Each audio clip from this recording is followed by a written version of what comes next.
Ok, buenos días. En el día de hoy vamos a estar viendo la clase número 8 en relación al derecho mercantil en cuanto a las obligaciones.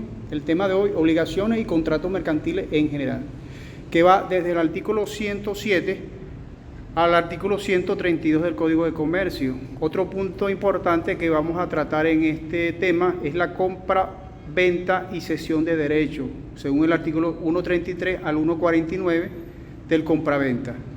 También el artículo 150 establece en relación a los derechos y transmisión de la cesión y transmisión de derechos. Otro punto importante que vamos a ver en esta clase número 8 es la enajenación de fondos de comercio, que va desde el artículo 151 y el 152 del mismo Código de Comercio. Buenos días, ¿cómo estás, Some? ¿Todo chévere? ¿De la Cruz sale un momentico al baño, no? Sí, creo que sí. Ah, listo, perfecto.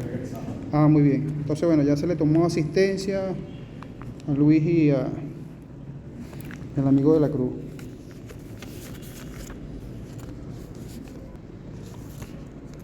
Bueno, en el día de hoy, Some, vamos a tratar esos puntos que son importantísimos.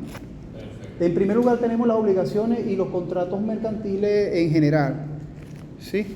¿Qué refiere cada uno de ellos? Por ejemplo, el artículo 107 habla de las obligaciones mercantiles, que se presume que los condeudores se obligan solidariamente si no hay convención contraria en esta situación, ¿no? La misma presunción se aplica a la fianza constituida en garantía de una obligación mercantil, aunque el fiador no sea comercial. Acuérdense que en una oportunidad nosotros hablamos en relación a las obligaciones, y siempre vamos a hablar de las obligaciones, que eso son como la parte fundamental, ¿no?, en el establecimiento de un contrato, bien sea mercantil, bien sea civil o de cualquier índole. Nosotros vamos a tener unas obligaciones que cumplir, y las dos partes, por supuesto, tienen obligaciones de cumplir. Uno, de restituir o de ceder la cosa, es decir, el bien que va a entregar, y el otro, de recibirla y pagar por esa cosa lo convenido en ese contrato, ¿sí? Mercantil. ¿Estamos claros ahí? A esto se refiere estas obligaciones mercantiles. Ajá. Entonces, dice el artículo que la misma presunción se aplica a la fianza constituida en garantía de una obligación mercantil, aunque el fiador no sea comercial. Aquí se está hablando de una fianza. Ya más o menos sabes qué es una fianza, ¿no? Sí. Sí, algo que se da como en depósito, en garantía de algo, ¿no? Exacto. Para tratar lo posible de cumplir ciertos requerimientos en cuanto al cumplimiento de alguna obligación mercantil, en este caso que estamos hablando. Ok, esta presunción no se extiende a los no comerciantes por contratos que respecto de ellos no son actos de comercio. Esto es lo que refiere el artículo 107. Este en cuanto a las obligaciones y los contratos mercantiles en forma general. Pero yo parto del criterio, y que lo he revisado en varias doctrinas, de que siempre en estos contratos mercantiles siempre va a existir una obligación mercantil, ¿sí? Para que se pueda ejecutar perfectamente el compraventa, ¿no? Un compraventa, que en este caso lo vamos a ver dentro de un rato, y una cesión de derecho. La persona le transmite ese derecho a través del instrumento, que se ejecuta o que se realiza, un contrato, a través de un contrato, a través de unas autorizaciones. Ya le está cediendo un derecho, pues, a la otra persona.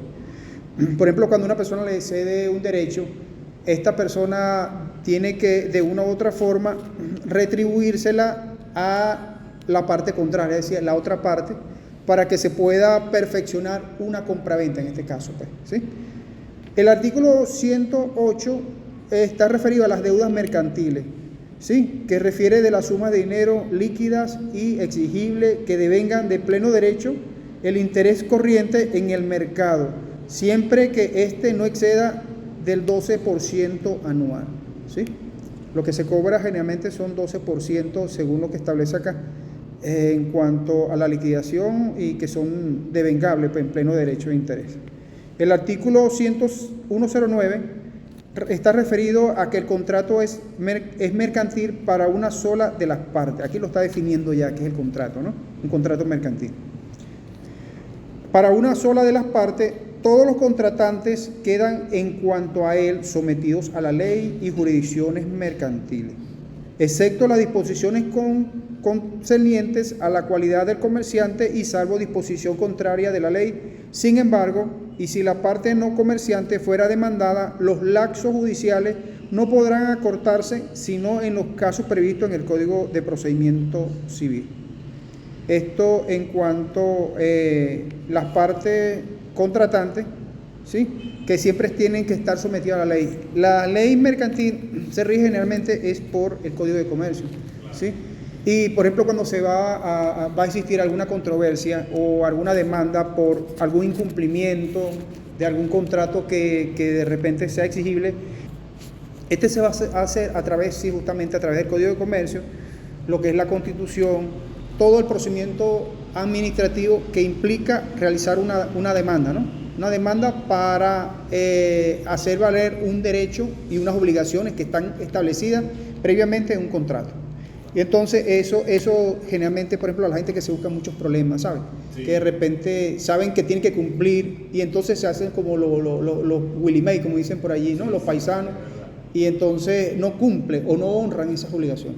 Y entonces, ¿qué pasa? Se van a esa situación de tribunal y entonces, claro, les sale más costoso porque ahí tienen que pagar costas procesales, ahí tienen que pagar una serie de impuestos, una serie de, por ejemplo, de trámites, lo que es la parte de copias, ahí se le da un dinero, lo que es la parte del abogado que tiene que pagar, los honorarios profesionales del abogado, en fin, los peritos, si de repente necesitan realizar algún tipo de inspección o de algún tipo de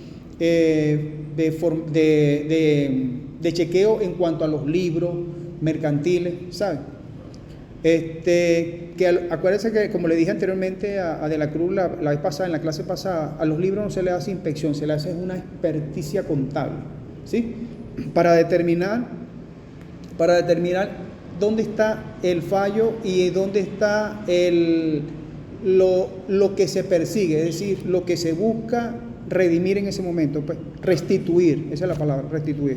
Entonces se le hace una experticia contable a ver dónde está el fallo en cuanto a lo que es la cuestión de contabilidad, porque le estaba diciendo él la vez pasada que estos fallos generalmente van a producir unas obligaciones que ya van a ser exigibles o van a ser obligatorias, valga la redundancia, para el cumplimiento de la otra parte. Entonces, claro, ahí tendrían, por ejemplo, ellos que realizar o revisar los libros mayores, los libros auxiliares, los libros de inventario y todos los libros de cada empresa. Le estaba diciendo a él también que generalmente se presta mucha gente para maquillar, ¿no? Para maquillar cifras, ¿sí? Hasta que no lo agarren, bueno, imagínate, no se meten en problemas.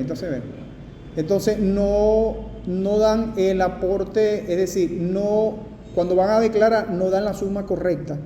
Es decir, si por ejemplo tuvieron un cierre por X circunstancia de una empresa, dieron un cierre de cierta cantidad y entonces le generó bastante ganancia en ese año y entonces ellos no declaran pues una suma real, ¿sí? Una declaración real, sino que lo que hacen es una suma moldeable, manejable de acuerdo a la persona que... A eso se llama un maquillaje. Y bueno, cuando los agarran te podrás imaginar el problema, ¿no? Van a pagar, bueno, le van a dar hasta con el todo. Eso paga unas multas increíbles, grandísimas. Bueno, cuando son grandes empresas por lo general.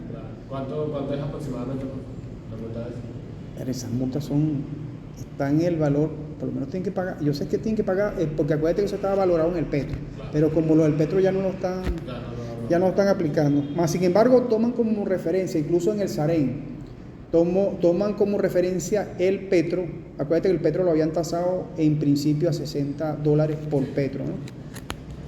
Y a medida de eso, ellos todavía creo que tasan todavía esa cuestión por el petro, más sin embargo no está reflejado en pagar metro, no estamos obligados para eso. Pero se valora en cuanto a la subida de la moneda, ahorita se toma en cuenta el valor de la moneda de alta denominación. En este caso sería el de euro, ¿no? Sí. Que está por encima incluso del dólar. Y claro, por Banco Central, por supuesto, ¿no? por Banco Central. No se toma en cuenta en lo que es la parte del paralelo. Pero a nosotros pareciera que estuvieran haciéndolo en forma de paralelo, ¿sabes? Sí. Porque cuando tú vas a hacer algún registro o vas a hacer un contrato mercantil, tú te das cuenta lo exorbitante de la suma que la gente tiene que pagar. Es verdad.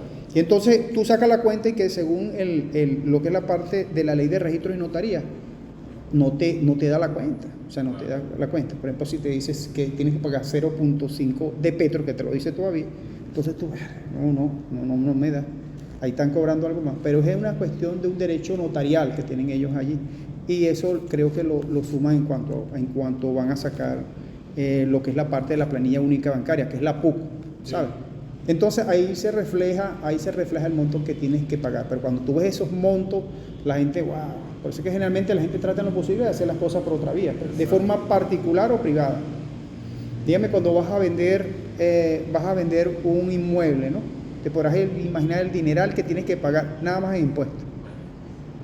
La gente a veces opta de repente por realizar un documento privado, ¿no? ¿Sí?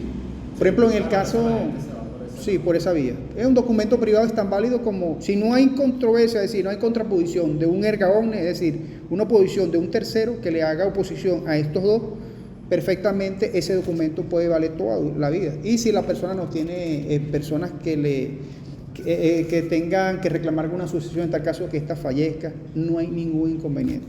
Perfectamente se puede dar lo del contrato, un contrato privado, es decir, una compraventa privada. Porque incluso hay una sentencia que establece que todos los documentos, incluso el mismo Código Civil te establece que los documentos privados son tan válidos como los públicos, ¿sí? Lo único es que, claro, no están protocolizados como debería para garantizar y que nadie, absolutamente nadie, te venga a reclamar o te venga a decir algo. Exacto. ¿Me entiendes? En cambio, en el privado sí corres el riesgo de que alguna persona pueda pretender realizar algún reclamo en contra de algo que de repente no le corresponde, o de repente porque piensa de repente que dejaron algunas personas de herederos únicos universales y toda esa cuestión. Entonces tienen que irse entonces a juicio para determinar con ese documento privado y hacerle valer en el tribunal ese documento privado. Porque tienen que mostrar, acuérdense que aquí el que más prueba es el que gana, ¿sí? Y el que prueba mejor. Sí. Porque si pruebas mal, de todo lo que comienza mal, termina mal. Eso es correcto. Y entonces, así se hace por lo general en los tribunales, cuando vas a probar. Y sobre todo en estos casos mercantiles, ¿no? Entonces, ¿estamos claros hasta ahí, no? ¿Sí entiende? Ok, perfecto.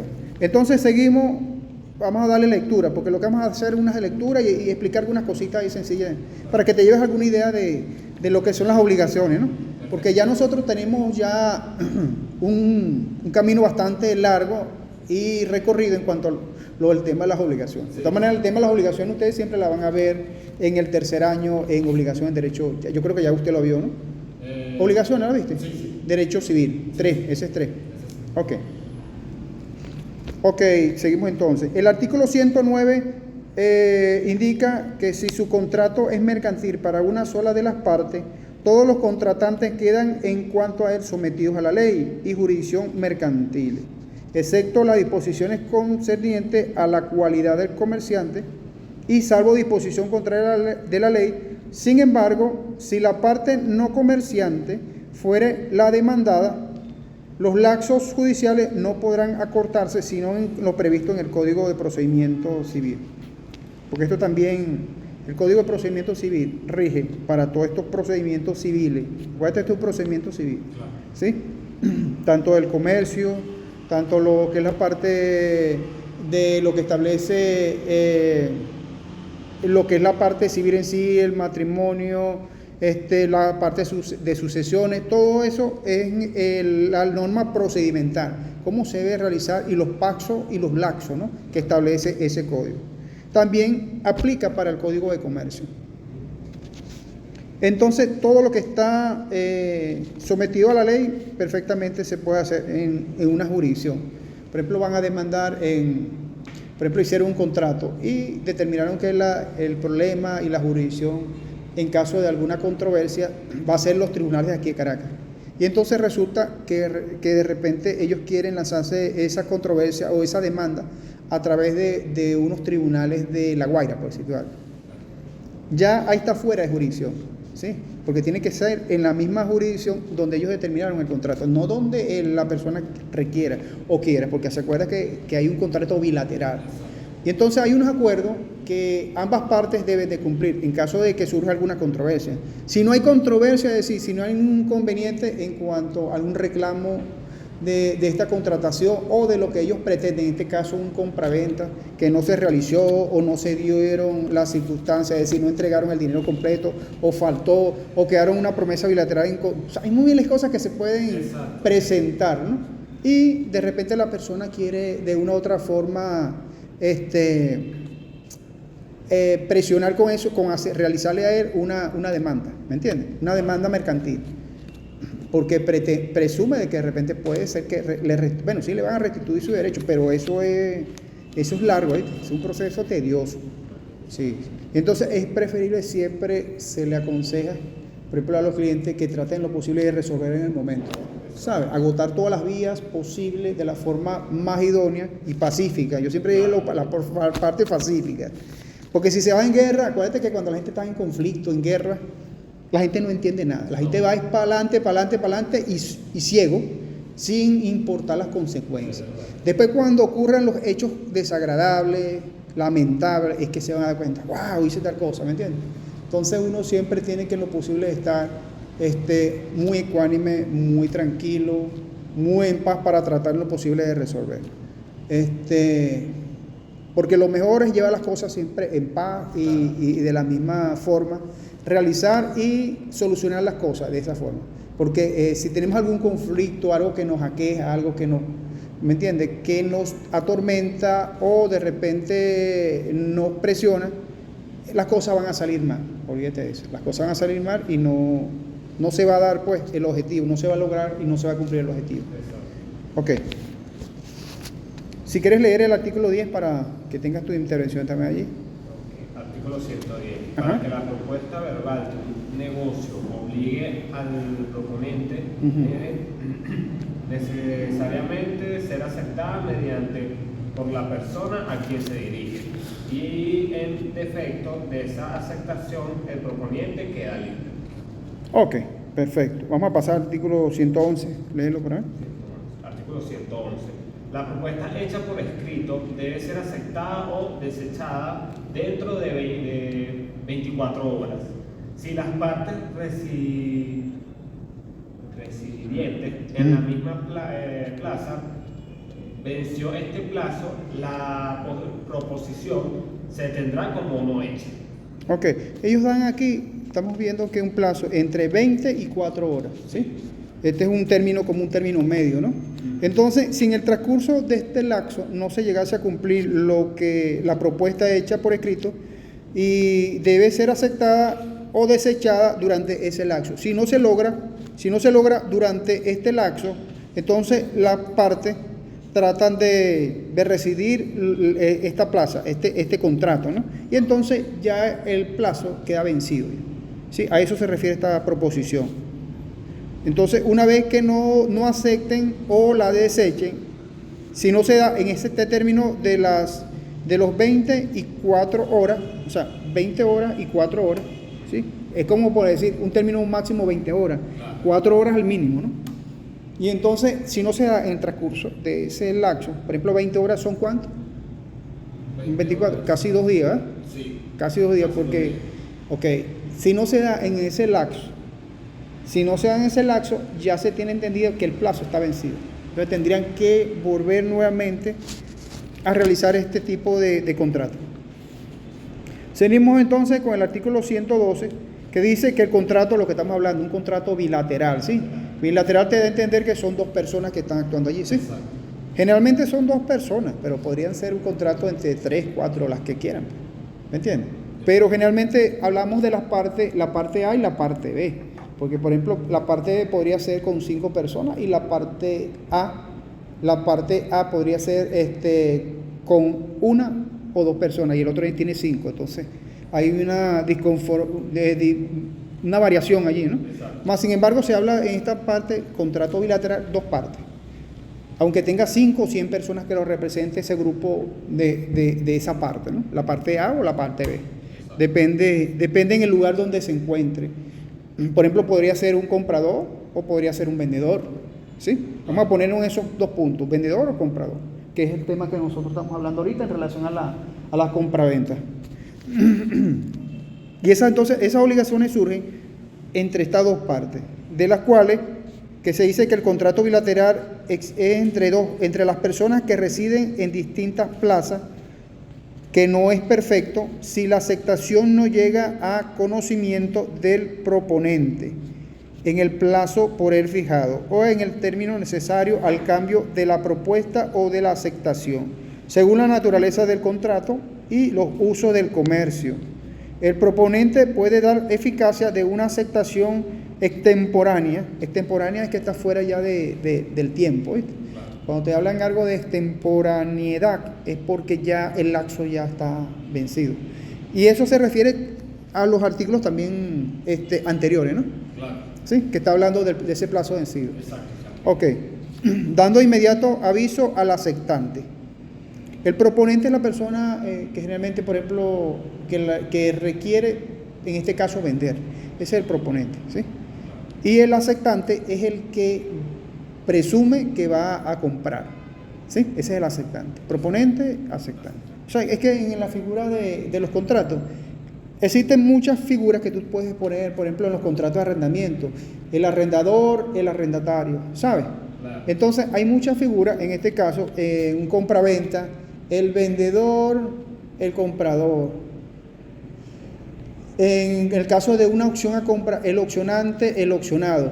Y entonces así sucesivamente tienen diferentes figuras. Y depende el tipo de contrato o comercio que se vaya a realizar. Ok. Entonces esto en relación al contrato bilateral. Ok, el artículo 113 dice que mientras el contrato no es perfecto, perfecto es cuando ya se ha perfeccionado la compraventa, ¿sabes?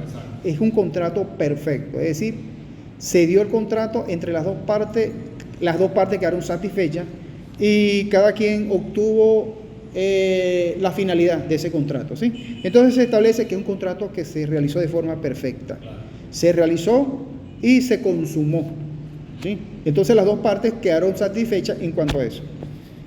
Y la aceptación son revocables, pero aunque la revocación impide el perfeccionamiento del contrato, si ella llega a noticia de otra parte, después que ésta ha comenzado la ejecución, eso en caso, por ejemplo, de alguna controversia, ¿sabes? Que realiza. Exacto. Sí.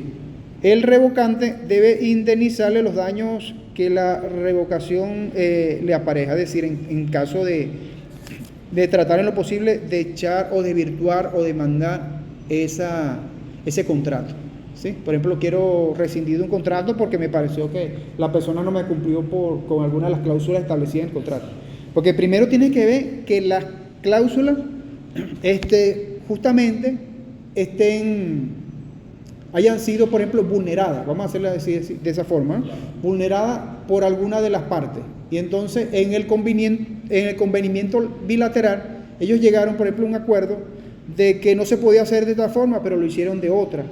¿Sí me entiende? Y entonces ya por allí ellos pueden pretender dejar sin efecto ese contrato. Y dejar sin efecto lo podrían hacer una resolución de un contrato, ¿sabes? Sí, por ejemplo, en grandes transacciones. Generalmente eso se hace cuando hay empresas que tienen bastante flujo de dinero, ¿no? Porque, por ejemplo, tenemos un contrato usted y yo, y lo que vamos a hacer una venta, lo que tenemos que llegar a un acuerdo, me voy a llevar una demanda, ¿a qué? Voy a perder lo poco que yo estoy invirtiendo, ¿para qué? ¿Me entiendes? Y voy a perder el tiempo, eso no puedo. Entonces, lo importante es llegar a un acuerdo de esa forma. ¿Okay? En tal caso de que surja alguna controversia, ¿sí? Alguna disputa por algunas diferencias, ¿no? ¿Sí? Porque acuérdate, las controversias siempre se dan y que las llevan al tribunal porque existe algo que van ellos a pelear, que ellos pretenden o presumen que les han sido violentados o desvalorado un derecho que ellos creen, presumen que les corresponde, ¿sí? Que van a pelear por algo que les corresponde. Y de repente se lanza esa aventura y no, este derecho no te corresponde a ti, sino a la otra persona o los que están con esas personas. ¿Sí más o menos se entiende ahí? ¿Está claro? Ese en cuanto, acuérdate que estamos hablando en cuanto a las obligaciones de los contratos compraventa. Hoy estamos hablando de la compraventa rapidito ahí. Ok. Entonces dice el artículo 114 que la aceptación condicional o las modificaciones a la propuesta se tendrán como nueva propuesta. Es decir, en un contrato, cuando tú realizas una aceptación condicional es que, por ejemplo, le colocas alguna condición que, por ejemplo, te favorezca a ti o favorezca a la otra persona. Generalmente es al que le favorezca, el que va a vender el que coloca las cláusulas a su favor. Claro, siempre y cuando el otro acepte esas cláusulas, ¿sí? Porque tú no estás obligado a aceptar una cuestión que a ti te perjudique. Si tú ves que, por ejemplo, tú vas a reescribir nuevamente un contrato, ¿verdad? Y vas, por ejemplo, a renovar un contrato y vas a establecer unas cláusulas que anteriormente no estaban y que a mí me perjudica, por supuesto, yo voy a protestar, ¿sí me entiendes? Y yo de una u otra forma yo voy a tratar de dirimir esa situación, pero sin tratar en lo posible de llevarlo a un tribunal o a un extremo judicial, sino que tratamos de resolverlo de esa forma, entre las partes, de la forma más conveniente. Y se deja constancia, si es posible se contrata y si no, no se contrata. Hay muchas opciones, ¿sabes? Ok, en eso se refiere a este artículo 114. Pero fíjate que te dice también que se tendrá como una nueva propuesta, porque como te dije, ellos verán si realizan a través de esa misma contratación, dejando constancia de esa condición que ellos establecieron en ese contrato, o realizan un contrato nuevo, ¿sí? Y de ahí se parte esa propuesta nueva. Una modificación, es correcto. Y entonces las partes verán si la aceptan o no. Generalmente, quien trata en lo posible de modificar las propuestas va a ser el proponente, ¿no? El proveniente. Ok. El artículo 115 refiere que cuando las partes residan en distintas plazas, se entenderá celebrado el contrato para todos los efectos legales en la plaza de la residencia del que hubiera hecho la promesa primitiva o la propuesta modificada en el momento de la aceptación que hubiera llegado al conocimiento de la misma. ¿Qué te da a ti a entender de la plaza de residencia? El sitio, ¿eh? ¿Sí? Del sitio donde ellos realicen el comercio. ¿Ok? El artículo 116 dice que todos los actos concernientes a la ejecución de los contratos mercantiles celebrados en el país extranjero, cumplidos en Venezuela, serán regidos por la ley venezolana, a menos que las partes hubieran acordado otra cosa. Recuerda que siempre se acuerda en los contratos dónde va a regir cada una de, por ejemplo, cuáles son los actos de comercio, la ejecución de los contratos, cuál va a ser la jurisdicción en caso de alguna controversia. Es importantísima. Y siempre los contratos establecen unas cláusulas penales para obligar de una u otra forma. Fíjate que estamos hablando de obligaciones, ¿no? Tratar de una u otra forma obligar, porque tiene que ser obligatorio, de que la otra persona cumpla, porque entonces también le contrarresta el tiempo a la otra persona de poder venderla con un tercero, ¿me entiendes? ¿Sí? Y para él, por supuesto, el tiempo es precioso, para todo el mundo, ¿no? Claro. ¿Sí? Porque uno no puede disponer el tiempo de nadie.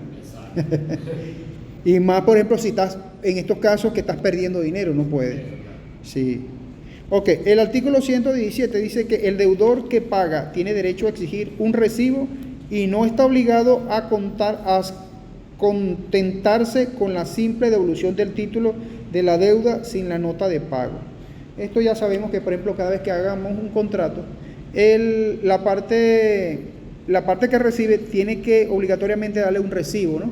Como constancia del motivo por el cual estás dándole ese recibo. Y que se deje constancia en tal caso si existe alguna deuda, si existe algo que tienes, por ejemplo, que pagar, o de repente restas, ¿no? Una cantidad, a eso se refiere el deudor. Alguna cantidad que posteriormente las puedes finiquitar de alguna u otra forma. Entonces, igual hay que darle un recibo. Igual se hace constancia también como unos avales, ¿no? cuando hacen unos contratos de compraventa, cuando se hace una cesión de derecho, los mismos contratos mercantiles también, porque eso ya sería un instrumento jurídico, un instrumento de pago, que deje constancia cómo se realizó esa operación y a través de qué medio o forma usted pagó la pretensión de lo que se quería ahí en ese contrato. Acuérdense que anteriormente no estaban permitidas las transacciones de moneda extranjera. Hoy sí, hoy en día sí, perfectamente. Y que están tasadas en cuanto al Banco Central, ¿no? A la moneda diaria. A medida que se vaya aumentando el bolívar en comparación con el dólar, se van haciendo esas tasaciones. Por ejemplo, si se hizo hoy en relación al mediodía es un precio, para la tarde ya tiene otro precio, porque ya el Banco Central es muy fluctuante, esa es la palabra, muy fluctuante en cuanto a la moneda, y entonces esos contratos se hacen de esa forma. Ok, aquí dice el artículo 118, siempre que se deba determinar el curso del cambio, el justo precio o precio corriente de las mercancías, de los seguros, flete o transporte por tierra y por agua, las primas de seguro de los efectos públicos y de los títulos industriales, se recurrirá para hacer la determinación de la lista de cotización de la bolsa de la localidad y en su defecto se recurrirá a todos los medios de prueba. Sí, es lo que estamos hablando, más de lo que estamos hablando acá. Entonces, el finiquito de una cuenta corriente hace presumir al de las anteriores cuando el comerciante que lo ha dado arregla su cuenta a periodos fijos. Sí. Entonces, aquí tenemos que la persona que al recibir una cuenta paga y da un finiquito. Un finiquito es algo que ya finalizó, ¿no?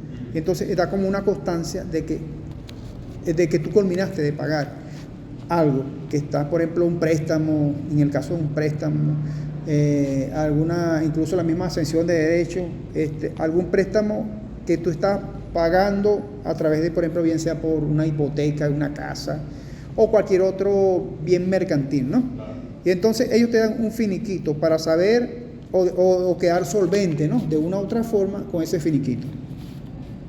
Y que no pierde el derecho de solicitar la rectificación de los errores de cálculos, comisiones comprobadas, partidas duplicadas u otros vicios semejantes determinados que allá contenga, pero no puede exigirle una nueva rendición de cuenta. Ok. Cuando el acreedor recibe documentos negociables en ejecución de contrato en cumplimiento del pacto accesorio al contrato de que proceda la deuda, no se produce la novación. Tampoco la producen, salvo contravención expresa, el otorgamiento, el endoso de documentos a la orden, verificado por virtud de nuevo contrato, si pierden o coexisten la obligación primitiva y la que el deudor contrajo últimamente o por los documentos entregados. Pero si los documentos recibidos fueran al portador, se producirá la novación. Si el acreedor al recibirlo no hiciera forma la reserva a su derecho para el caso de no ser pagado. Esto se hace mucho en cuanto a los cheques, ¿sabes? Que hacen el endoso, aunque sí. Ahorita los cheques ya ahorita prácticamente todavía se siguen utilizando. Sí, pero pocas personas. Muy poco. E incluso anteriormente para las grandes transacciones en cuanto a una venta de un inmueble, ¿no? Sí. Yo creo que en las cuentas más grandes, o sea, de mayor denominación. De mayor denominación. Por eso que sigan existiendo. Todavía siguen existiendo y a nivel mundial todavía. El aval, la letra de cambio. ¿Sabes? Esos son como avales que te van a garantizar a ti que tú puedas demandar posteriormente, ¿no? Pero tienes que saberla elaborar también, pues si la elaboras mal, tremendo lío. Sí. Ajá, ok. Eso pasa también con los cheques, pero los cheques han pasado mucho de moda, ya incluso, mucha gente incluso tienen cheques, pero cheques, esos son cheques personales. Cuando se hacen estas grandes transacciones, por ejemplo, de compraventa de un inmueble, que genera, se supone que hay una gran cantidad de plata, es un cheque de gerencia, ¿no? Pero ya no piden la chequera del banco. No, generalmente no. lo hace personal. Ya eso casi está como obsoleto, ya eso pasa, acuérdate que ahorita estamos en otra era digital, ¿no? Claro. Casi todo se está haciendo de forma de transacciones, e incluso la misma parte de los Bitcoin, los BTC, los USDT. Sí. Pues tú puedes hacer unas transacciones perfectamente con esas monedas, con algún tipo de coin que sea permitido a través de la misma banca y que no tenga ningún tipo de problema, porque aquí prácticamente el comercio en ese sentido de transacción de moneda está libre, o sea, no hay ningún tipo de restricciones, ¿no? Anteriormente sí teníamos la cuestión de los hechos de la ley de ilícito cambiario, pero esa ley fue derogada, ¿no? Fue derogada y sin embargo se mantienen algunas cositas por allí. Está parcialmente derogada, vamos a decirlo así de esa forma.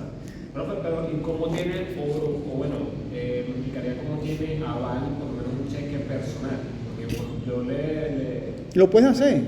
Lo puedes hacer. Porque pedían antes, yo sé que antes tenías que pedir la chequera del banco como porque ellos te dieran un aval de que esa chequera que te están dando es válida. ¿Cómo hace, o sea, se mantiene el mismo valor? O sea, se mantiene el mismo criterio, tú dices. Exacto, cuando es personal el cheque. Cuando es personal el cheque, por ejemplo, en los registros, en las notarías. O sea, el banco sí te lo acepta normal. El banco podría ser aceptable porque es un aval tuyo. Tú, por ejemplo, tú puedes darle una cheque a una persona y que de repente, con la firma, igual como se hacía anteriormente, y tú podrías cobrar tu cheque, pero muy poco se ve. Ahorita por lo más fácil y lo más rápido y lo más expedito es una transferencia, un pago móvil y ya.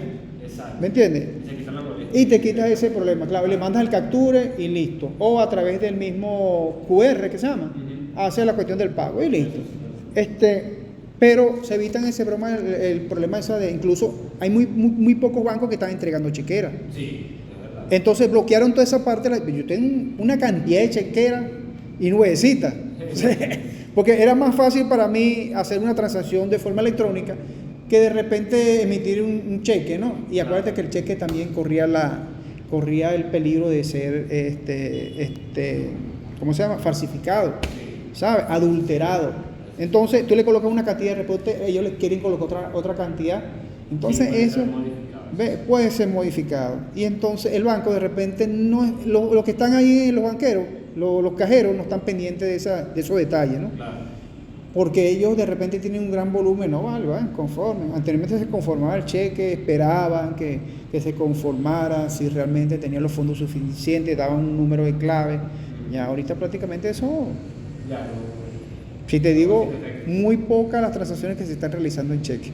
Y fíjate que en los grandes comercios, cuando te estoy explicando que se hacían transacciones en cuanto a la compraventa de inmuebles, de apartamentos, casa, predio rústico. ¿Sabes qué es un predio rústico, no? Sí. Predios rústicos son por ejemplo, las granjas, lo que tenga que ver con animales, que tengan plantas y todo eso. Por ejemplo, un fundo podría ser un predio rústico, ¿sí? Una finca, un hato, todo eso que tenga que ver con animales y plantas, terrenos, esos son predios rústicos. Entonces, el instrumento jurídico que se utilizaba anteriormente era un cheque, ¿verdad? Pero ya hoy en día, en vista de que se han ocurrido muchas estafas del cheque, porque tú pudieses entregar el cheque, pero si es un cheque personal, se podría prestar para muchas cosas. Claro. Podría ser una venta ficticia, ¿me entiendes? Y entonces ese dinero nunca... Esta gente no tiene tiempo de la notaría para corroborar si ese dinero le llegó a manos de la persona que está comprando o que está vendiendo, ¿me entiendes? Si ese cheque... No. Y entonces ya ellos se dejaron prácticamente de eso.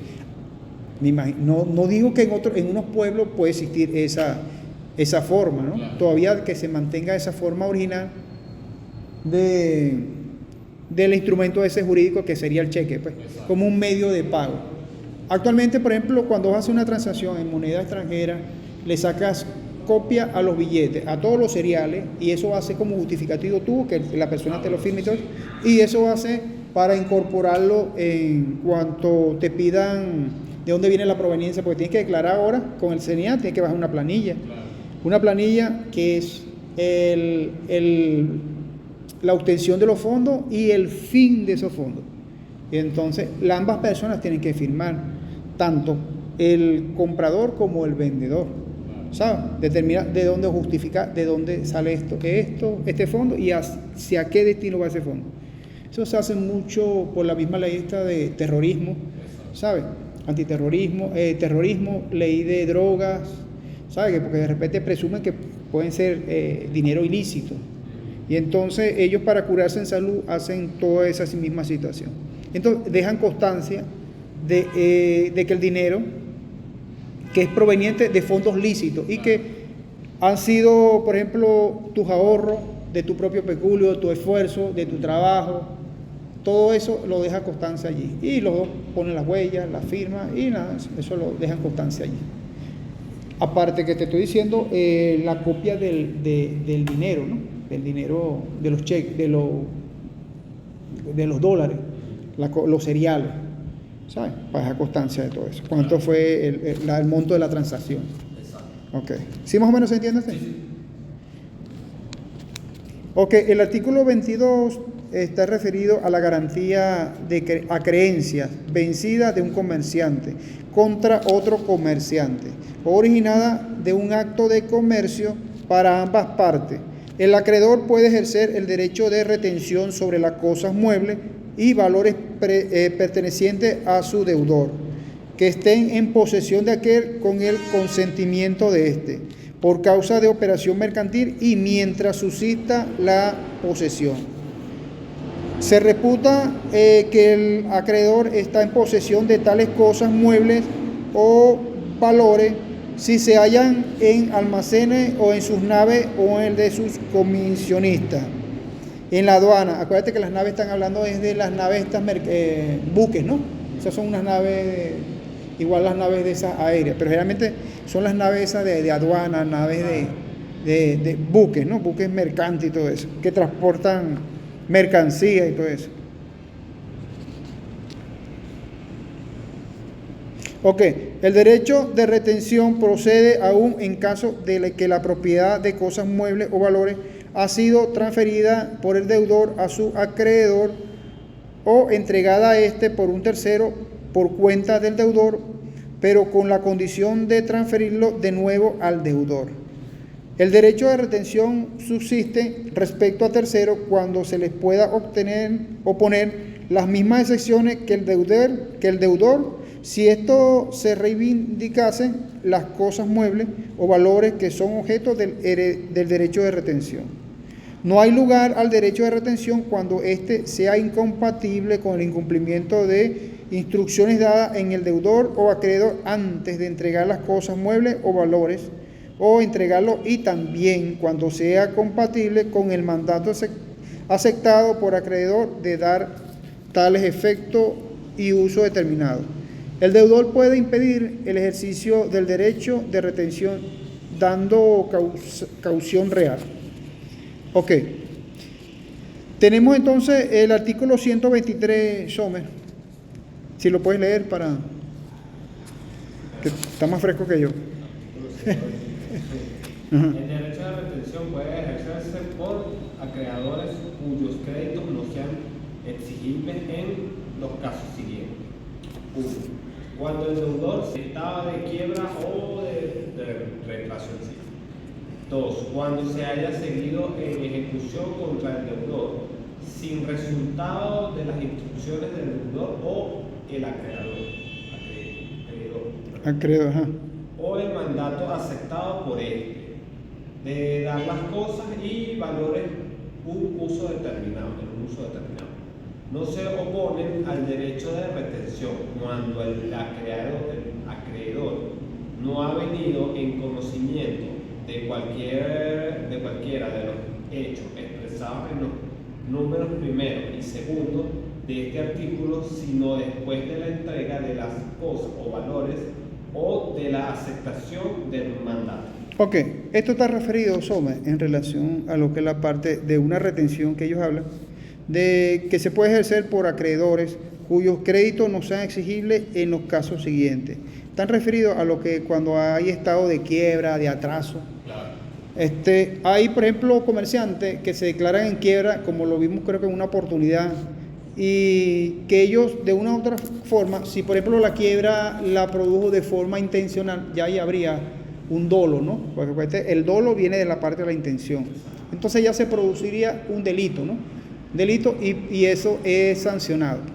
A pesar de que prácticamente una disposición mercantil, eso contiene también a su vez un apartado en cuanto a la parte delictual, es decir, porque la quiebra se considera como un delito si es cometido de forma intencional, es decir, a través del dolo, pues si es dolosa, claro. ¿Sí?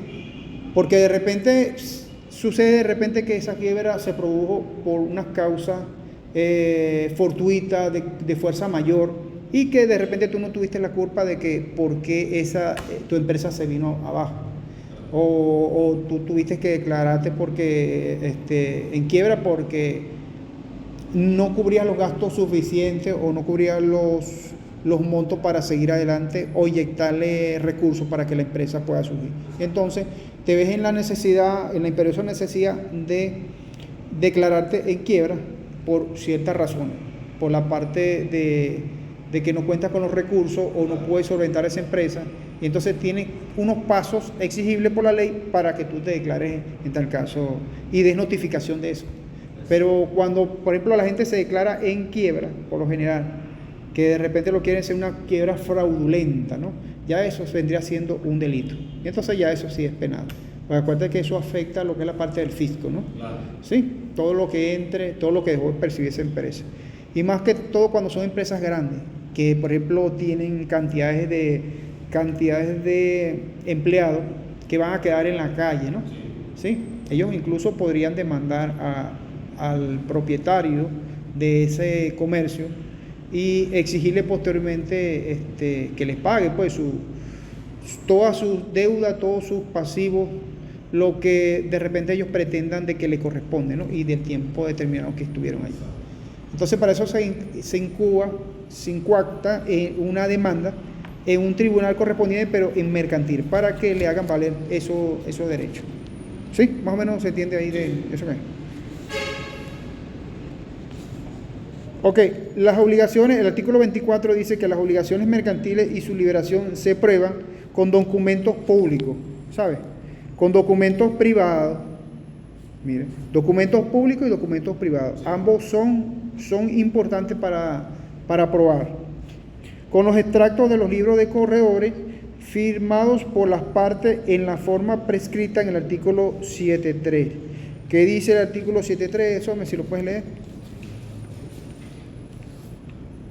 Artículo 73. Ajá. La autoridad judicial puede ordenar a los corredores la exhibición de sus libros para confortar la copia que ellos entregan a las partes, con las notas y escritos originales, y exigirles los informes que creyeron convenientes.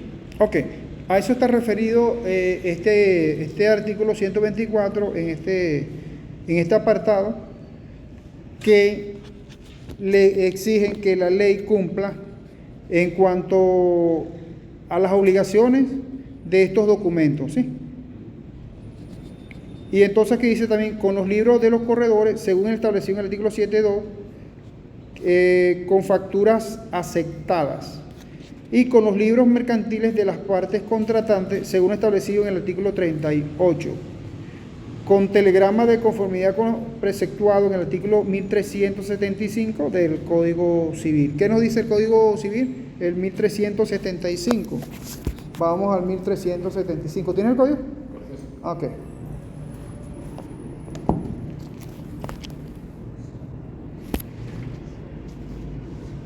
Ok, aquí dice 1375 del Código Civil. Acuérdate, estaba hablando ahí en ese punto del telegrama, ¿no? El telegrama hace fe como instrumento privado cuando el original lleva la firma de la persona designada en él como remitente, o cuando se pruebe que el original se ha entregado o hecho entregar a la oficina telegráfica en nombre de la misma persona, aunque ésta no la haya firmado, siempre que la escritura sea autógrafa. Si la firma del original se ha autenticado legalmente, se aplicarán las disposiciones que quedan establecidas respecto a los instrumentos privados.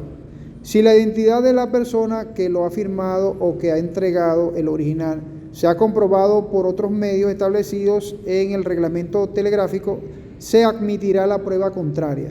Esta es una prueba, fíjate que esta es una prueba privada, ¿no? Sí. La fecha del telegrama establece hasta prueba de lo contrario el día y la hora en que fue efectivamente expedido o recibido por las oficinas telegráficas. ¿Sí? Aunque aquí, fíjate, una oficina telegráfica es una oficina postal, es una oficina pública, ¿no? Sí. También podría ser, por eso es que dice documentos públicos y documentos privados. Que aquí dice, con documentos públicos y documentos privados, a esto se refiere el artículo 124. Ok, entonces seguimos, hombre. Vamos a darle un ratico más. Ay,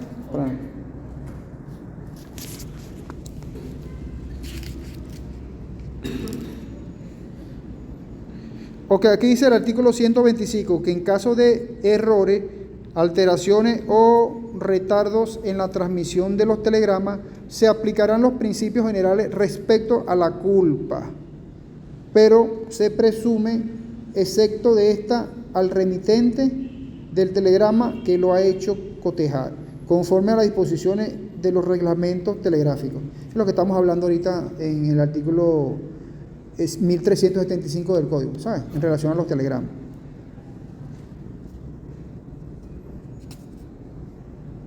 El artículo 126 del Código de Comercio establece que cuando la ley mercantil requiere como necesidad de forma del contrato que conste por escrito, ninguna otra prueba es admisible, en él es admisible, y a falta de escritura el contrato no se tiene como celebrado. Si la escritura no es requerida como necesidad de forma, se observarán las disposiciones del Código Civil sobre las pruebas de las obligaciones, a menos que en el presente Código se disponga otra cosa, y no está disponible. Ok, te voy a dejar como tarea el artículo 127, ¿oíste? Al 132, para pasar nosotros al 133. Sobre las compras, ¿viste?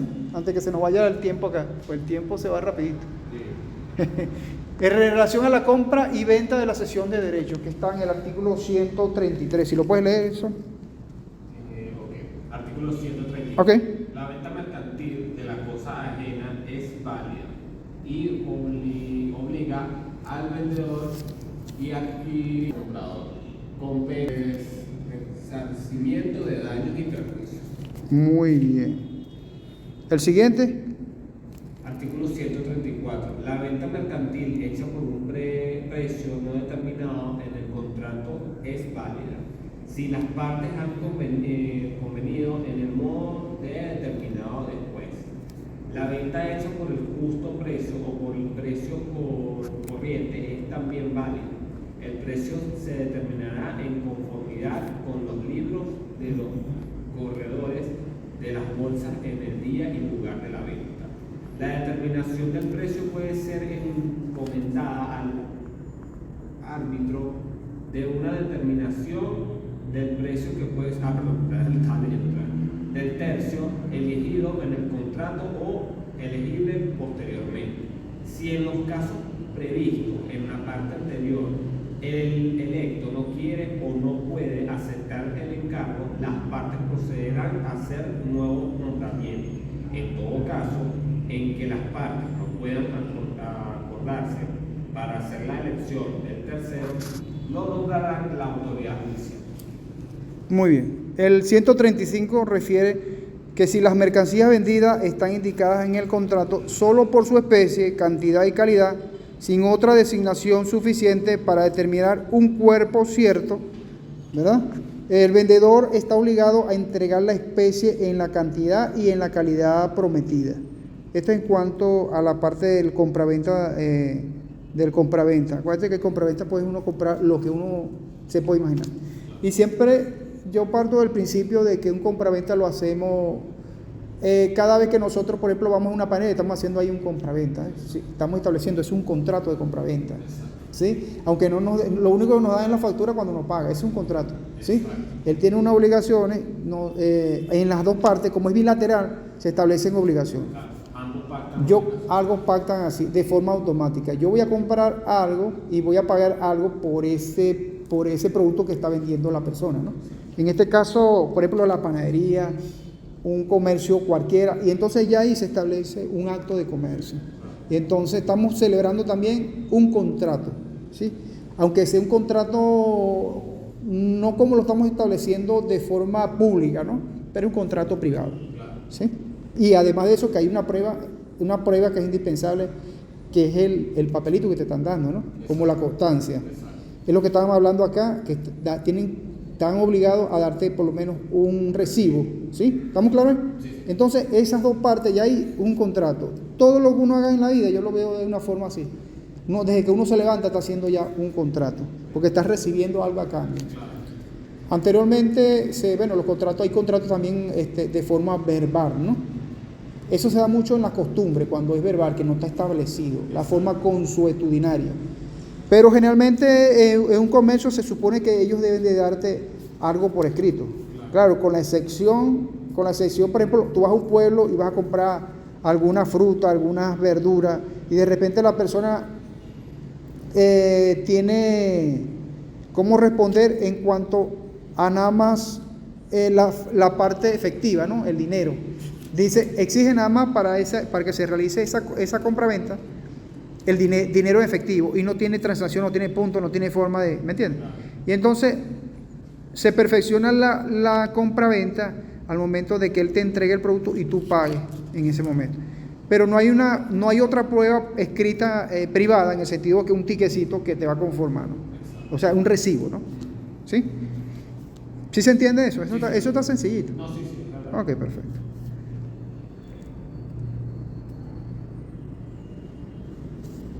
Ok, vamos a pasar a otro punto, Some. Ya.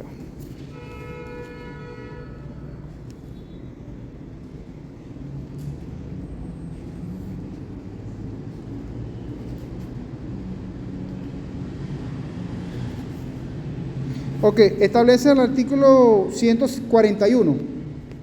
Busca el artículo 141. De todas maneras, cuando tengas oportunidad, te lees también todos esos artículos que están ahí, ¿viste? Claro. Pero vamos a hablar de 141, que está referida a la venta. La condición resolutoria tiene lugar de pleno derecho en favor de la parte que antes de vencimiento del término estipulado para el cumplimiento del contrato haya ofrecido la otra parte de manera acostumbrada en el comercio la entrega de la cosa vendida o el pago del precio si ésta no cumple su obligación. A falta de la oferta de estipulaciones especiales, la resolución se rige por las disposiciones del Código Civil sobre la condición resolutoria tácita. En ambos casos, la parte que no cumpla se obliga y queda sujeta al pago de los daños. Acuérdense que aquí existe una obligación, y si la parte que incumplió está en la obligación de cumplir y de honrar este pacto, ¿no? Este contrato, porque si no tendría que pagar como indemnizaciones, daños y perjuicios que le haya ocasionado a la otra persona. Pero claro, como siempre partimos del criterio de que nosotros tratamos en lo posible de dirimirla y no irnos a los tribunales de instancia para resolver una cosa que se puede resolver en el momento. Porque entonces a la final el trámite se le va a volver más engorroso y van a pagar mucho más, ¿no? Y entonces se hacen, por ejemplo, estas cuestiones de distancia cuando ya tú agotas todas las vías necesarias y has agotado todo el lapso, y tratando de hacer entender a la otra persona de que tiene que cumplir con las obligaciones, y la otra persona se hace, como hablamos anteriormente, el paisano, Willy May, y no quiere pagar. Entonces, bueno, ya tú dices, bueno, ya no soporto más esto, me voy a la ley, exacto, voy a proceder de la forma más legal que se pueda y voy a introducir una demanda en contra de la persona, ¿sí? Mercantil, para yo tratar de recuperar por ejemplo, mis bienes, el dinero para que haya perdido allí. Porque de repente hay una cláusula penal y la otra persona se la tomó para él y no se la quiere devolver, sino que quiere agarrarse todo el dinero o algo así. Claro. O sea, hay muchas cosas, ¿no?, que pueden pasar en un contrato. Porque existe la viveza siempre del venezolano, sí. Siempre, eso está siempre por encima de todo. Ellos no pueden estar de una forma más particular que esa. Entonces, nada, en cuanto a eso terminamos en cuanto a la compra-venta y cesión de derechos. De todas maneras te lees del artículo 133 al 149 que está referido a la compra-venta. Y el artículo 150 que establece la cesión de transmisión de derechos. Entonces lo vamos a leer rapidito aquí. De la cesión de transmisión de derechos. ¿Qué te da a entender eso, Tom? ¿Qué es una transmisión de derechos? ¿Qué es una cesión? Por lo menos para mí la transición de derechos es por lo menos los derechos míos y los derechos de la otra parte, o por lo menos de la otra parte en sí. O sea, a la hora de pactar un contrato, para mí la transición de derechos de ambas partes es donde yo ejerzo mi derecho, por lo menos en la parte aceptante, donde yo estoy de acuerdo, por lo menos a lo que hemos pactado en el contrato, y la otra persona también está en parte de derecho a la hora de que no se cumpla una parte del contrato.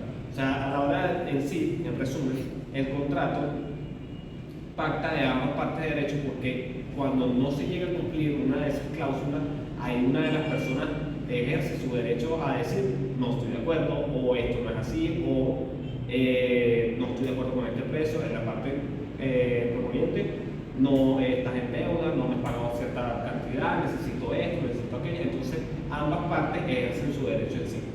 Muy bien, mejor explicación como esta no hay. Exactamente como lo has inferido, Sommer, a eso se refiere una cesión o transmisión de derechos. Según el artículo 150 de nuestro Código de Comercio, establece que la cesión o transmisiones mercantiles de derechos y de documentos que no estén constituidos a la orden del beneficiario se hará en la forma y con los efectos establecidos del Código Civil. Las de documentos a la orden se harán por endoso en la forma y con los efectos establecidos en este código. Las de los documentos al portador con la entrega de esto. ¿Ok? Esta cesión de derechos que te da a entender cuando tú endosas algún documento, ya tú le estás entregando esa cesión de derechos a la persona. Exacto. En el caso, por ejemplo, que hablamos anteriormente de los cheques, ¿verdad? Que endosábamos los cheques para nosotros poder cobrarlo, ¿no? Exacto. ¿Sí? Porque la persona que nos emitió ese cheque nos da un cheque, pero a la vez tiene que endosarlo porque está transmitiendo su derecho a nosotros. Y nosotros a su vez también tenemos que endosarlo para dar constancia que nosotros aceptamos esa condición, ¿sí? Ese es el proponente, ¿no? El proponente es el que oferta a la otra persona por algún negocio jurídico mercantil, en este caso, que estamos hablando, porque estamos hablando del derecho mercantil. Y entonces, en relación a eso, ellos aceptan esa proposición a través de un endoso. Y están transfiriéndole esa cesión de derecho a esa tercera persona, para que se haga cumplir la voluntad de ella. Por ejemplo, si yo voy a emitir un cheque, sea cual sea la naturaleza del contrato que nosotros hayamos realizado, yo voy a ceder un derecho a una persona para que cobre ese cheque, porque, por ejemplo, le saqué unas copias y entonces no tenía una forma de pagarla, no tenía tarjeta, y claro, le emití un cheque y esa persona, por supuesto, yo le estoy cediendo a esa persona mis derechos, él está endosando, le estoy endosando mis derechos para que él lo cobre y se retribuya y se perfeccione ese contrato de compraventa, sin que haya ningún tipo de conflicto, porque en esa parte nosotros podemos acordar cualquier cantidad que se nos pueda ocurrir en un contrato. Nosotros podemos inventar, nosotros somos los inventores de todo. Exacto. Y entonces nosotros proponemos y la otra parte decide sección. Por ejemplo, la persona que va a vender, que va a realizar algún tipo de transacción, es la que realmente dispone, ¿no? Y es la que establece las condiciones. Acuérdate que estamos hablando de unas condiciones allí unas condiciones que van en ese contrato. Y entonces la otra persona va a decir si la acepta o no. Si no lo acepta, perfecto, no se da el negocio jurídico, ¿no? Pero si la acepta, es bajo esas condiciones establecidas en ese contrato. ¿Sí se entiende? Sí. Ok. Entonces, en cuanto a esa parte de la sesión de transmisión de derechos, culminamos esas teorías de las obligaciones y contratos mercantiles. Vamos a hablar un poquito rapidito de la enajenación de fondos de comercio. Ok. La enajenación del fondo de comercio está establecida en el 151 y el 152. Vamos a leerlo rapidito para dejar constancia de... ¿Oíste eso? El 151, si lo puedes leer, Sommer, por favor. El artículo 151. Ajá. 51. 51. Ok. Artículo 151. La enajenación de fondo de comercio perteneciente a la firma de este o no escrita en el registro mercantil o la de su existencia en totalidad o lote, de modo que haga cesar los negocios de su dueño. Realiza o cualquier título de acto entre vivos deberá ser publicada antes de la entrega del fondo por 3 veces con Intervalo. un intervalo de 10 días en un periodo de un lugar donde funcione el fondo o en un lugar más cercano. Si en aquel no hubiese un periodo y en el caso de que se trate de fondos de un valor superior a los 10 millones de bolívares y dentro de las mismas condiciones en un diario de mayor circulación en la capital de la República. Durante el lapso de las publicaciones a que se refiere el encabezado de este artículo, los acreedores de Enajenante. aún los de plazo no convencidos, pueden pedir un pago de sus créditos o otorgamiento de garantías para el pago. Ok. ¿Qué te hace suponer de que es una enajenación? Según lo que acabamos de leer, Sommer. O sea, la enajenación de fondos de comercio es cuando se trata de que si la cantidad en sí, como lo dice aquí, pasa un superior de 10 millones de bolívares. 10.000. 10.000. Ok. 10.000 millones de bolívares.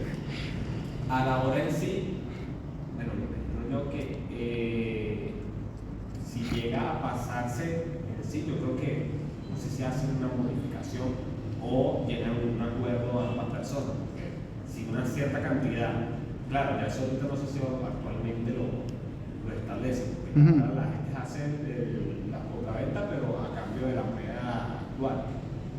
Me imagino que hacen algún tipo de modificación en sí, ¿no? De ese tema sí no sabía. Ok, una enajenación, por ejemplo, aquí están hablando de una enajenación de fondos, es más que todo sobre, por ejemplo, la persona que quiera comprar, ¿no? Hacer una compra de un fondo de comercio ya preestablecido, ¿sí? Pero entonces cuando hacen esa compra-venta a través del registro mercantil, tienen que comprar todo lo que está establecido, tanto el inmueble como lo que está establecido de las mercancías.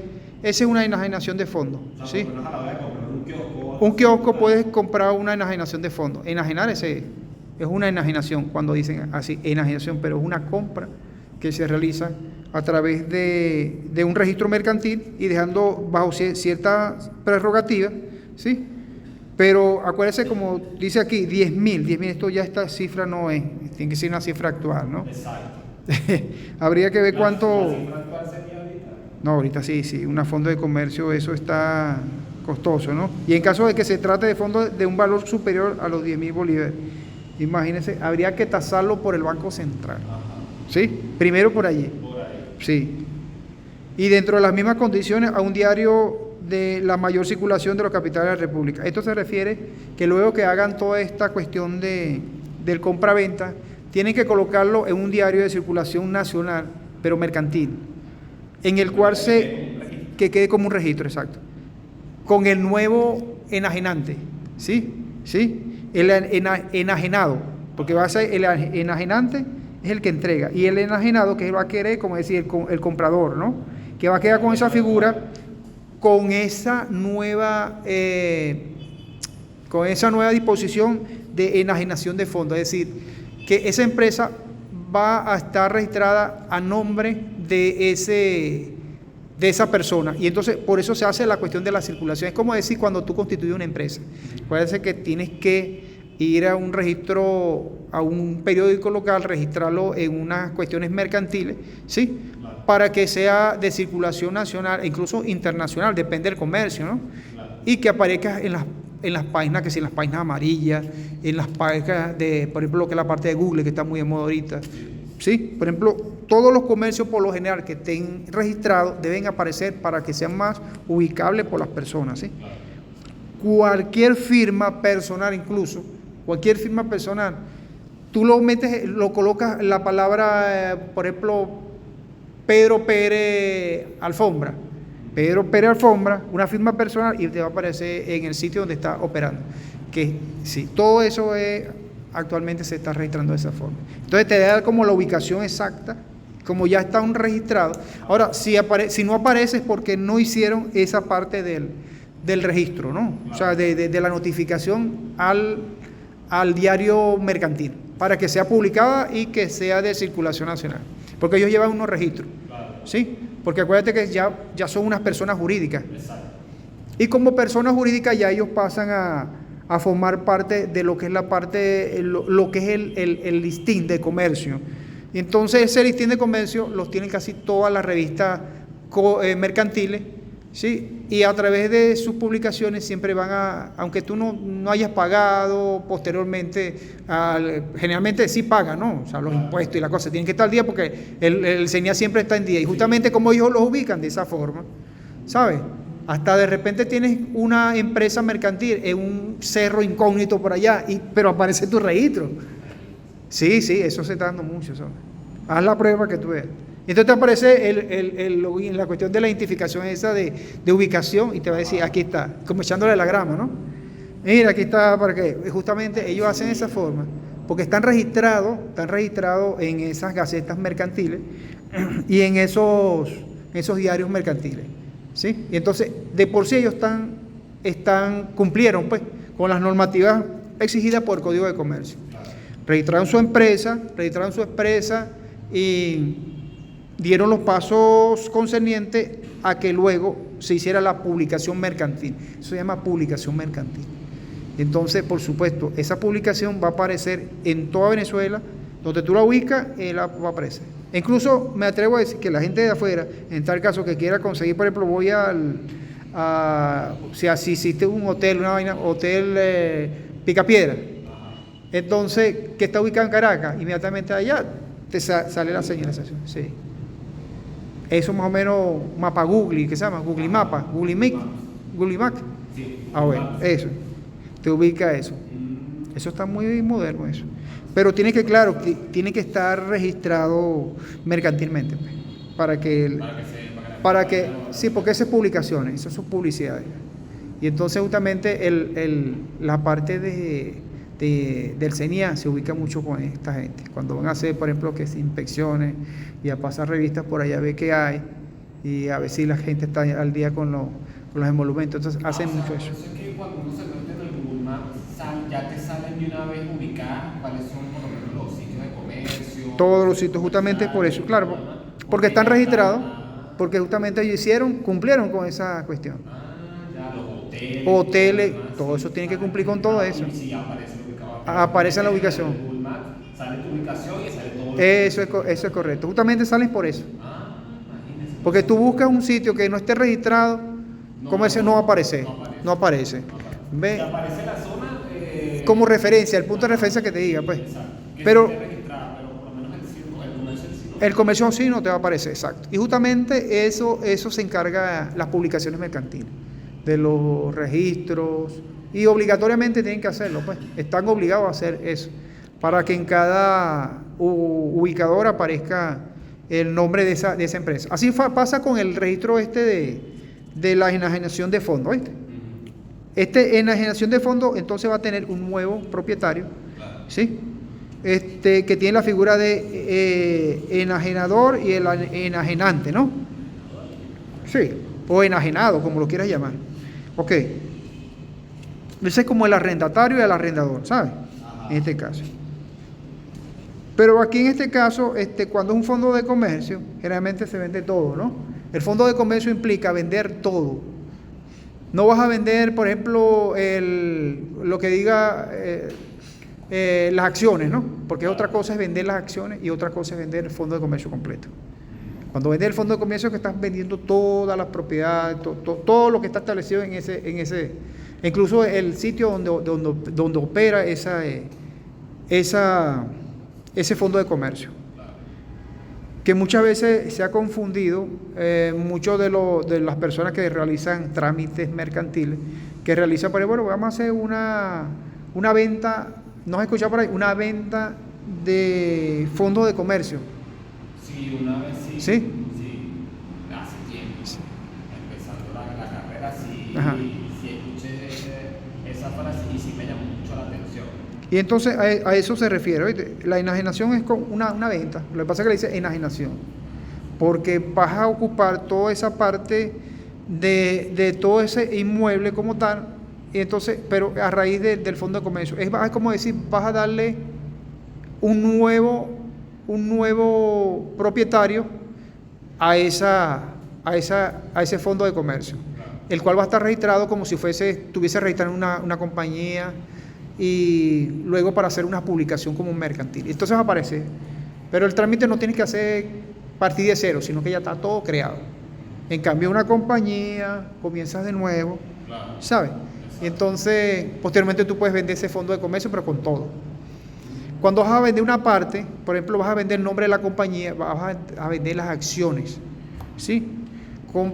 Son ventas de acciones de la compañía. Por ejemplo, yo quiero vender las acciones y no quiero vender mi local, yo voy a vender las acciones. Claro. Puedo arrendarle el local si él lo requiere, ¿sí? O el local yo lo puedo constituir para realizar otro tipo de actividad. Y entonces, ¿qué pasa? Esa es la diferencia que se hace en cuanto a eso. Se hace la venta completa, es la enajenación del fondo de comercio, ¿sí? Y lo otro es, por ejemplo, cuando compra las acciones de una empresa, una compra-venta de acciones de empresa. Pero para eso también tienes que hacer unos requisitos, acta de asamblea, claro, que esté aprobada, ¿no? Para realizar eso, hacen la invitación de una persona que es la que está interesada en comprar las acciones, bien sea una o dos personas que estén interesadas, si compran la mitad o la otra mitad, depende de la cantidad de acciones que quieran comprar. Si compran el 100% se llama accionista único, ¿sí? O totalitario. Si por ejemplo compran la mitad de las acciones, ya sería un accionista del 50%, ¿no? No sería 100%, sino 50%. Y si compra, por ejemplo, la esposa y el esposo, podrían darle, por ejemplo, depende, pues, generalmente le dan un porcentaje minoritario a la mujer, ¿no? Podrían ser dos socios con ciertas cantidades que van a comprar, pero siguen siendo su socio mayoritario y en la otra parte se desprende de esa situación en cuanto si van a vender las acciones. Ahora, si van a vender el fondo de comercio, compran todo de una vez, todo. Lo que es la parte incluso de la mercancía, porque se hace un inventario de qué se va a vender allí. Y sigue el mismo ramo, no puede cambiar. Sigue el mismo ramo, no puede cambiar de ramo. ¿Sí? El fondo de comercio. ¿Sí se entiende? Sí. Ok, seguimos entonces para finiquitar esta parte de la enajenación de fondos de comercio.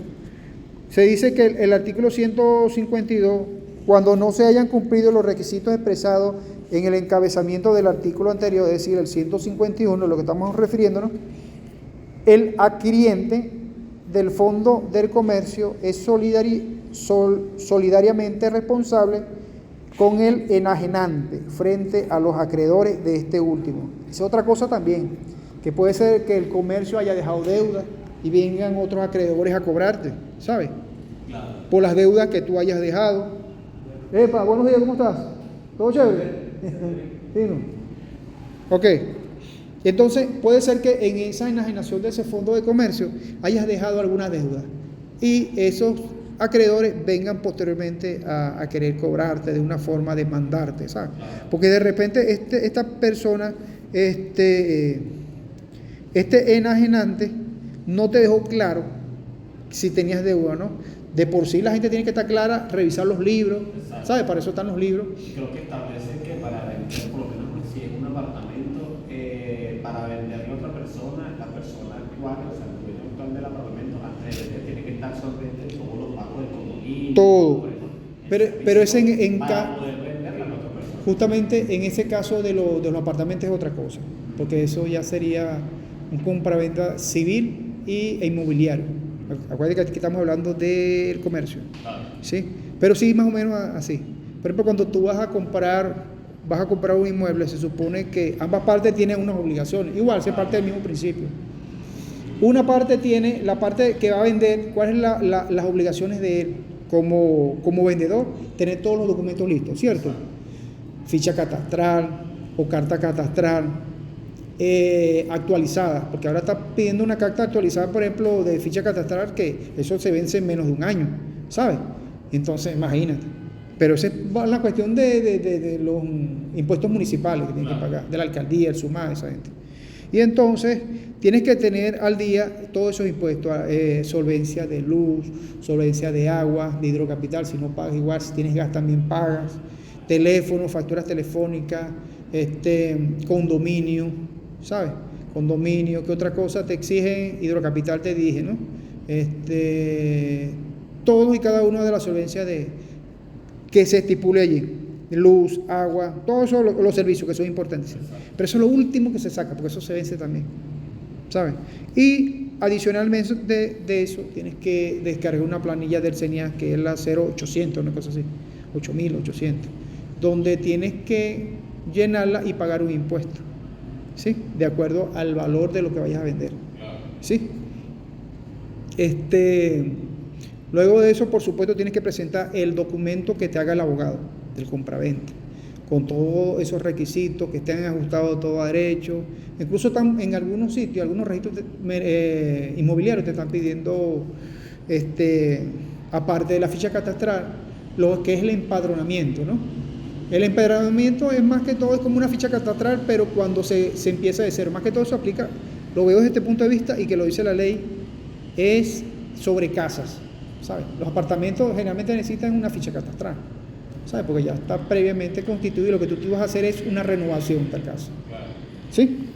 Pero cuando son, por ejemplo, casas, quizás predios rústicos que no tienen de repente, y te lo exigen, un empadronamiento, que es el inicio, es decir, como una ficha catastral, te va a un número catastral igual, pero se llama así, empadronamiento. Y tienes que tener todo al día para poder vender, aparte del impuesto que tienes que pagar allá, ¿sí? No es fácil, pues. No, exacto.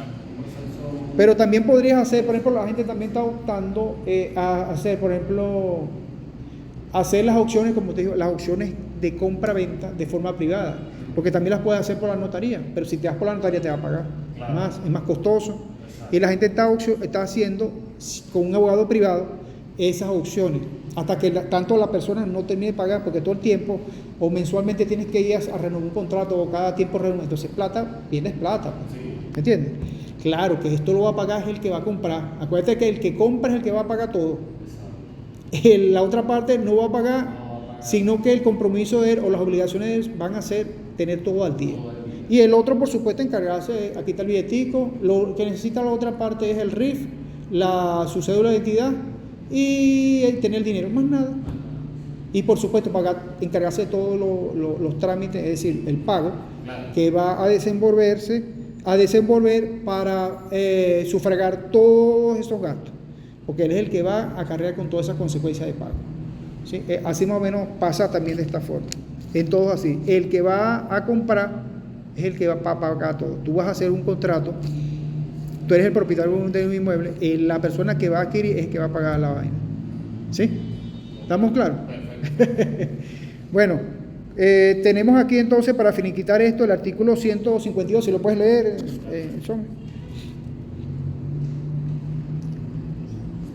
Fíjate que está interesante esto del contrato, esto va a ser así siempre. Sí, es verdad. Artículo 152. Ajá. Cuando no se haya cumplido el requisito expresado en el encabezado del artículo anterior, el adquiriente del Fondo de Comercio es solidariamente responsable con el enajenante frente a los acreedores de este último. Incurre en la misma responsabilidad el adquiriente frente a los acreedores del enajenante cuyos créditos reclamados durante el lapso de las publicaciones no hubieran sido pagados o garantizados, siempre que ellos hubieran hecho su reclamación durante el término señalado. Muy bien, ese es más de lo que hemos estado explicando, ¿no? Claro. En relación a lo que es la parte de los requisitos expresados en el encabezado anterior, que es el 151, ¿no? Exacto. Que refiere a todo el Fondo de Comercio, sobre la firma, sobre las deudas, sobre la cantidad que tienes que pagar. Estos 10.000 sí se tiene que revisar porque esto va siempre tasado a nivel, todas las transacciones que se hagan, es a nivel del Banco Central, al día, pues. Si allí en esa oportunidad que se hizo el código se pagaban 10.000, que fue en el año de 1955. 1955. A la fecha, ¿cuánto se podría pagar ahorita? Sí, casi se ajusta casi la misma valoración, pero sería aproximadamente, vamos a sacarlo de 10.000. 10.000 en aquella época, 1955. No tomando en cuenta, bueno, tomando en cuenta la devalorización, la depreciación del bolívar, ¿no? Sí. En cuanto a la cantidad de cero que se le han quitado, ya se le han quitado como 3, 6, como han hecho esas operaciones como 3 o 4 veces, ¿verdad? De los ceros. Entonces ya eso es una mega inflación. Entonces si se le contrarresta y entonces más o menos en cuánto estaría actualmente a esos 10.000.